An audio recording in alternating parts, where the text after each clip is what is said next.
안녕하세요. 레버리지 랜드에 오신 것을 환영합니다. 2023년 1월 7일 토요일 오늘의 증시 날씨. 흐린 하늘에 날벼락 같은 뜨거운 태양. 골디락스 기대감 폭발에 뜬금없이 상승한 시장. 패드의 뻔한 앵무새 발언은 더 이상 시장을 흔들지 못했다. 오늘의 미국 증시는 한동안 암울할 것이라는 시장 전망을 비웃기라도 하듯 전 지수 모두 크게 상승하며 새해 첫 주 마지막 거래일을 기분 좋게 마무리했다. 오늘은 시간당 임금 상승률이 둔화된 것이 시장의 호재로 작용했다. 고용은 여전히 강하지만 임금은 둔화된다면 인플레이션 억제에도 도움이 될 뿐 아니라 패드가 추구하는 고용과 물가 두 마리 토끼를 모두 잡을 잇는 골디락스 환경이 펼쳐질 수 있다는 기대감이 형성된 것이다.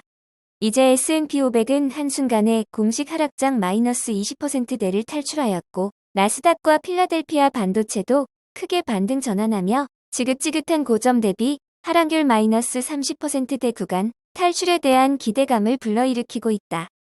중소형 기업의 지수를 추종하는 러셀 2000은 아무래도 고금리 환경 속의 빠른 회복은 어려울 것으로 예상되지만 그래도 연준의 금리 인상이 종료되는 시점부터는 어느 정도의 되돌림은 보여주지 않을까 예측해본다. 다음으로 오늘의 주요 증시 전망 소식이다. 패드의 목소리라 불리는 월스트리트 저널의 닉 티리라우스 기자는 오늘 발표된 임금 둔화 소식에 패드가 큰 걱정거리 하나를 덜게 되었다며 패드의 긍정적인 분위기를 전달했으나 그와는 반대로 연준 패드 의원들은 하나같이 매파적인 발언을 쏟아내며 흥분된 시장 분위기를 가라앉히는 데 분주한 모습이다. 네피얼 보스틱 애틀랜타 총재는 이번 고용지표가 패드의 기본적인 전망을 바꾸지 못한다며 금리는 5% 이상 무조건 올려야 한다고 주장했다.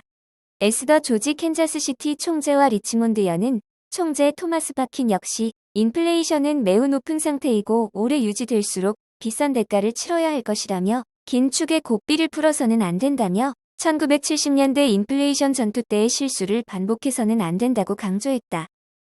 리사 쿡 패드 이사 역시 수개월의 인플레이션 데이터에 너무 비중을 두어서는 안 된다며 몇 가지 고무적 징후는 있으나 지금은 여전히 인플레이션이 너무 높고 변동성 또한 높은 단계라며 둔화를 속단하기에는 시기상조임을 강조했다. 한편 프린시펄 운용의 수석 전략가인 시마샤는 임금 상승률 둔화와 낮은 상승률이 황 소장을 기대케 하고 있다며 경제 연착륙에 대한 기대는 확실히 증가하고 있다고 내다봤다. 하지만 크게 봤을 때 고용 둔화 없이는 패드의 정책 변화를 이끌지 못할 것이며 금리는 수개월 내에 5%대로 올라가게 될 것으로 예측했다. 뱅크 오브 아메리카의 기술투자 부회장인 믹 셜런드 역시 실적 둔화 악재에도 점차 낙관론이 커져가고 있다며 이제는 4분기 실적 발표 때 기업들의 비용 절감에 따른 이익 방어에 초점이 맞춰주고 있다고 내다봤다. 그리고 작년에 최악이었던 소프트웨어 기술 기업들이 올해는 결국 반등에 성공할 것으로 예측했다. 3배수 레버리지 ETF는 오늘 전 종목 모두 상승하며 다시 한번 푸른 초원을 보여주었다. 특히나 경기에 민감한 필라델피아 반도체 SOXL ETF는 골디락스 기대감에 오늘 하루에만 13.58% 상승하며 포효하였다. 그 밖에 나스닥 TQQQ 풀즈, FNGU 등등도 큰 폭으로 상승했으며 그동안 크게 상승했던 홍콩 항생 ETF는 오늘은 잠시 쉬어가는 모습이다. 마지막으로 미국 20년물 국채를 3배수로 추종하는 TMF는 금리 인상 종료 시점이 코앞으로 다가왔음을 시사하며 7달러 바닥을 찍고 빠르게 반등하며 9달러를 눈앞에 두게 되었다. 2배수 레버리지 ETF 역시 요 며칠 과하게 폭주했던 중국 테크주 ETF인 시읒과 전기차 ETF를 제외하고는 오늘 전 종목 골고루 크게 상승 마감하였다. 반도체와 클린 에너지, 로봇, AI ETF들이 5% 이상 크게 상승한 반면에 전기차 ETF는 최근 실적 부진 여파의 바닥을 다지고 있는 단계로 오늘처럼 좋은 날에 나홀로 7.80% 크게 하락하며 아쉬움을 자아냈다. 전 업종이 같이 양상 좋을 수만은 없다. 어차피 순환매로 돌고 돌게 되어 있다.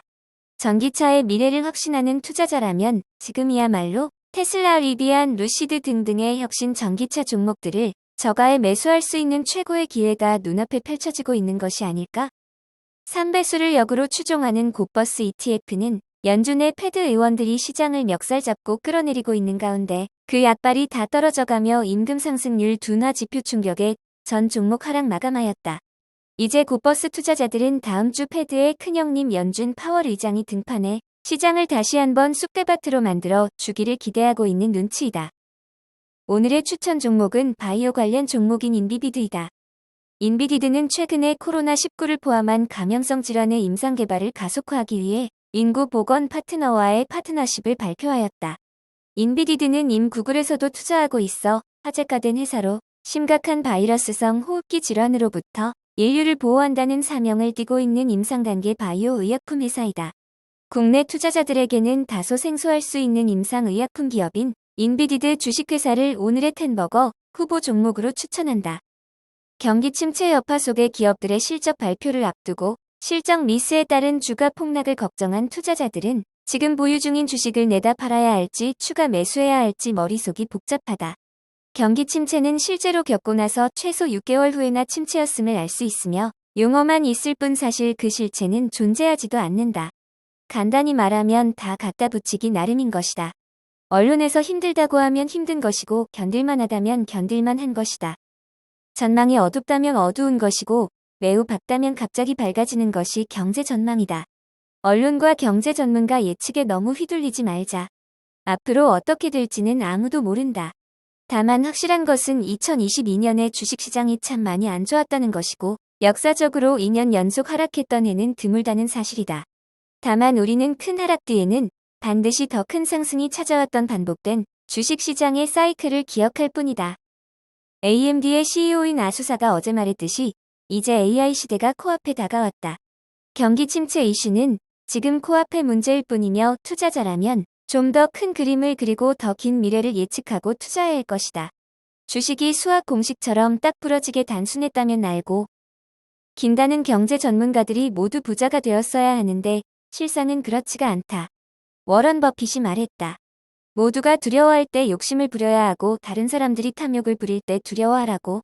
워런 버핏과 켄 피셔와 같은 거물 투자자들은 시장의 감정이 극단적으로 변해 있을 땐 항상 대세 흐름에 반대되는 투자를 해야 한다는 것을 경험에 의한 노하우로 잘 알고 있으며 이미 작년부터 주식을 적극적으로 매수하고 있는 것으로 알려졌다. 경기 침체가 온다는데 워런 버핏은 왜 바보같이 반도체 주식을 대량 매수한 것일까? 켄 피셔는 왜 이미 반 토막 넘게 떨어졌고 더 폭락한다는 기술주 주식들을 지금 매수해야 한다고 하는 것일까? 지금은 탐욕을 부릴 때인가? 욕심을 부릴 때인가? 선택은 우리의 몫이다.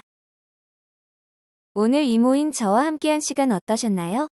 다음 주에도 계속되는 상승장으로 더 자주 찾아뵙게 되기를 희망하며 레버리지 랜드는 내일도 계속됩니다.